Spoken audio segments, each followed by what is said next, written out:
आपके ऊपर कृपा होगी और दूत महाराज भी आपको मिलेंगे, बाबा की शक्ति भी मिलेगी। और जय श्री राम, जय माता दी, बालाजी महाराज जी की जय। जो आज ये मैं एक विषय लेके आया हूँ, ये हनुमान जी की साधना के बारे में जानकारी है। हनुमान जी की सिद्धि कैसे करनी है, क्योंकि गुप्त नवरात्रे आ रहे हैं और मेरे पास में काफ़ी बार सवाल आता रहता है, जी हमने दूत महाराज कहाँ से मिलेंगे, किस मंत्र का जप करना चाहिए, बाबा की शक्ति कैसे मिलेगी, और दूत महाराज हमारे को बाबा के बालाजी महाराज के दूत कैसे मिल पाएंगे, किस मंत्र से हमने शक्ति को प्राप्त कर सकते हैं और कैसे हम शक्ति को आगे बढ़ा सकते हैं।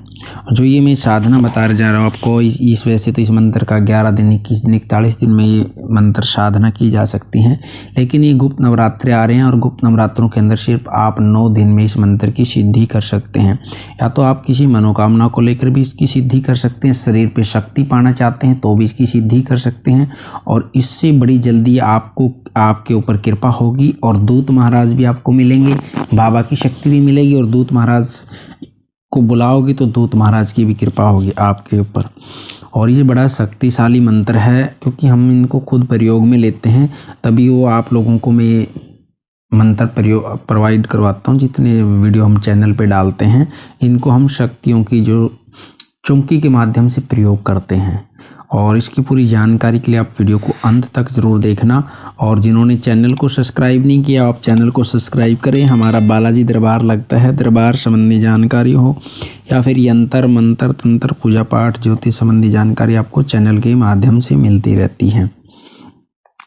और शुरू करते हैं इस मंत्र की साधना हमने कैसे करनी है। गुप्त नवरात्रि है माँ भगवती के, हमने सबसे पहले तो साधना जो भी करते हैं हम गुप्त नवरात्रों में, साधकों के लिए सबसे सुनहरी अवसर होता है।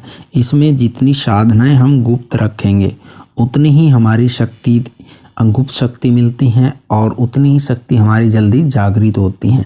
कई बार बच्चे क्या करते हैं, साधना के अनुभव बाहर बताना शुरू करते हैं। बता किसको सकते हैं, आप अपने घर में बता सकते हैं और जिससे जानकारी लेके उससे बता सकते हैं, या फिर गुरु सानिध्य में है तो गुरु को बता सकते हैं आप, या फिर आप गुरु को बता सकते हैं भी हम इस ऐसे ऐसे हमारे को अनुभव हुए हैं साधना के बारे में।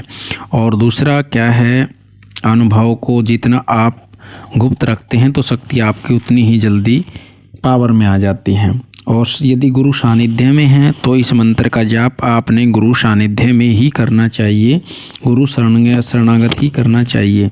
यदि आपके पास गुरु नहीं है तो आप बिना गुरु के भी इस मंत्र का जाप कर सकते हैं। उसमें भगवान शंकर को, बाबा गोरखनाथ जी को गुरु बना करके इस मंत्र का आप जप कर सकते हैं।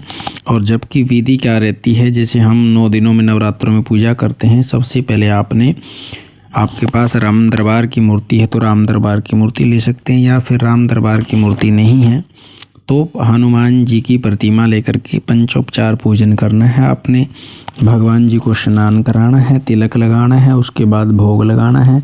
साथ में जैसे आप गुरु सानिध्य में नहीं हैं तो गणेश जी को, भगवान शंकर को भोग लगा करके, और साथ में भगवती के नवरात्रे हैं तो माँ जगदम्बा को, माँ दुर्गा को भी भोग आप अवश्य लगाएं। और उसके बाद में आपने संकल्प लेना है। संकल्प कैसे करते हैं, संकल्प के बारे में मैं जानकारी दे देता हूँ। हाथ में जल लेकर के आपने 3 बार भगवान विष्णु का स्मरण करना है। ओम श्री विष्णवे नमः, ओम श्री विष्णवे नमः, ओम श्री विष्णवे नमः, या ओम नारायणाय नमः, ओम नारायणाय नमः, ओम नारायणाय नमः। उसके बाद में आपने क्या करना है, फिर अपना नाम, अपना गोत्र, और उस दिन तिथि याद आप तो तिथि बोल सकते हो, उस दिन जो वार है वार बोल सकते हो।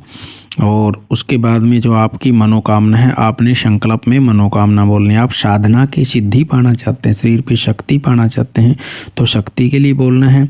यदि आप किसी मनोकामना को लेकर साधना कर रहे हैं तो आपने वो मनोकामना बोलनी है बाबा को संकल्प में। संकल्प के द्वारा बाबा को बतानी इस मनोकामना को लेकर। आप पढ़ाई के लिए कर रहे हैं, घर के लिए कर रहे हैं, मकान के लिए कर रहे हैं, फिर कोई नौकरी पाना चाहता है उसके लिए कर रहे हैं, तो वो चीज़ बोल करके बाबा को अर्पण कर देना।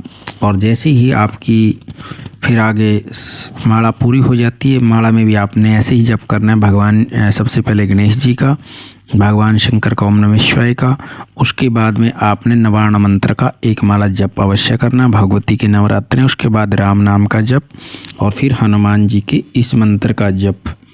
यदि आप इस मंत्र से बाबा के दूतों की शक्ति पाना चाहते हैं तो दूत महाराज को आपने आमंत्रित करना, आवाहित करना है बाबा से प्रार्थना करने के लिए, तो आपको दूत मिल जाएंगे बाबा के इस मंत्र से। और उसके बाद आपने जैसे 10 माला 5 माला करी, ऐसे ही संकल्प के द्वारा बाबा को अर्पण कर देने। बाबा मैंने ये 10 माला करी है, वो आपको ही अर्पण हो, और जिस कामना को लिए मैं आपकी शरण में आया हूँ वो मेरी मनोकामना पूरी करो। और आगे की जानकारी में पहले इस मंत्र को बता देता हूँ आपको। ओम ऐं ह्रीं हनुमते श्री रामदूताय नमः। ओम ऐं ह्रीं हनुमते श्री रामदूताय नमः। ओम ऐं ह्रीं हनुमते श्री रामदूताय नमः। ये आपको मंत्र डिस्क्रिप्शन में भी मिल जाएगा। और उसके बाद में आपने क्या करना है, आपने मंत्र जप करने के बाद आपने दशांश हवन करना है। हवन अवश्य करें आप। जैसे 100 माला आपने करी हैं तो 10 माला का आपने ज़्यादा कर देनी है, उसका फिर आप 1 माला का 2 माला का हवन कर सकते हैं। और हवन करने से पहले या हवन करने के बाद हनुमान जी को चोला अवश्य चढ़ा के आए। हनुमान जी को चोला, और चोले के साथ में लंगोट अवश्य चढ़ा के आना आपने। और साथ में यदि किसी मनोकामना को लेकर आप जा रहे हैं तो झंडा अवश्य चढ़ा के आएँ। और आसपास में आपके बंदर हैं तो बंदरों को चने, गुड़ चने खिलाए या फिर केले डाल करके आए। आसपास में आपके बंदर हैं तो बंदरों को। और उसके बाद में आप इस साथ में फिर क्या करना है, भगवती के नवरात्रे हैं, माँ भगवती के नाम से कंजकों को भी प्रसाद अवश्य दें। 3 को दे सकते हैं, 5 को दे सकते हैं, 7 को, जैसे आपकी श्रद्धा हो ऐसे दे सकते। घर में बुलाकर भी दे सकते हैं और बाहर भी बांट सकते हैं। तब आपका ये जो सिद्धि है वो पूर्ण होगी। फिर उस मंत्र का आप प्रयोग कर सकते हैं। मंत्र प्रयोग की जानकारी मैं अगली वीडियो में दूंगा। यदि आपको जानकारी अच्छी लगे तो वीडियो को लाइक करना, शेयर करना, कमेंट करना, और आप चैनल को सब्सक्राइब करना। हमारा बालाजी दरबार लगता है, दरबार संबंधी जानकारी हो, फिर आपने ऑनलाइन पूछा लेनी हो तो दरबार से ऑनलाइन पूछा भी ले सकते हैं। यंत्र मंत्र तंत्र पूजा पाठ की जानकारी आपको चैनल के माध्यम से मिलती रहती है। और बाबा की कृपा आपके परिवार पर सदा बनी रहेगी। सभी को सीताराम, जय माता दी, नमो आदेश।